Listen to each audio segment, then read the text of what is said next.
I grew up in Sweden. We were the poorest on my street. My house was the oldest. You know those houses that they're at the back, with small bungalow, and there's a lot of space in the front.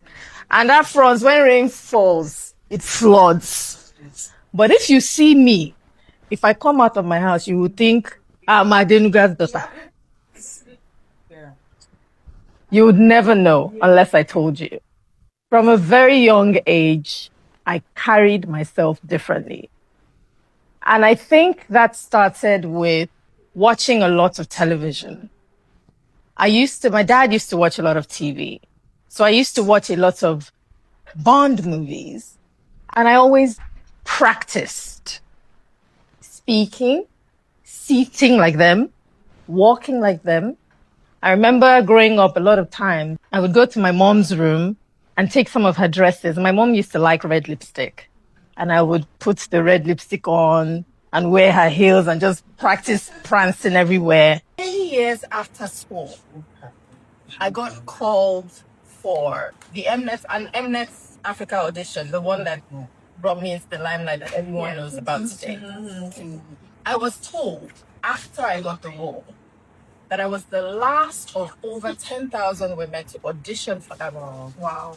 And they had given up on that role because no one had the voice and the courage and could speak the way they wanted the character to portray. Now, would you believe it was just one word that I pronounced properly? Wow. I was told way after. Wow. I remember walking into the room and there were all kinds of judges, white, South African, Ethiopian, that said, this work is not for me, I cannot do this. They gave me a script and I read what I saw. And I remember the room just going,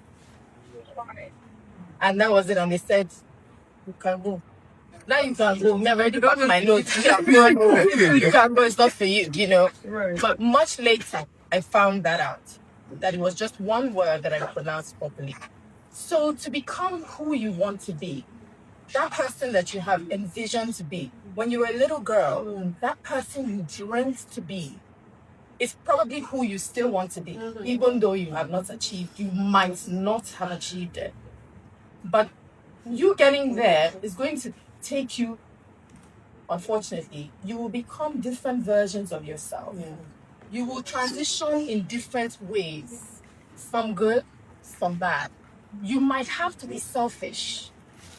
I say this, I'm an advocate of selfishness because she said something about her RVS space.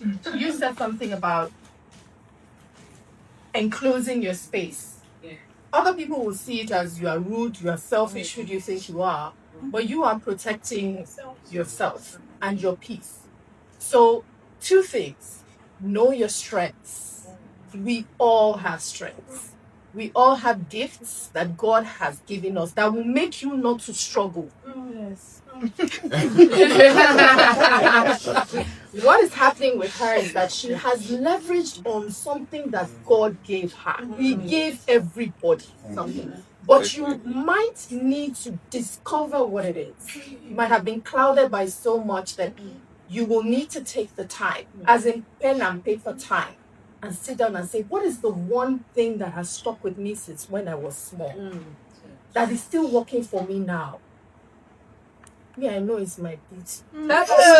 Yeah. It's my courage. Yes. I may not be the most beautiful, I may not be the fairest, but when I walk into a room, you will notice. Oh, yeah. Yes. You will notice me. Tell them. And so I leverage on that. You want to be around me?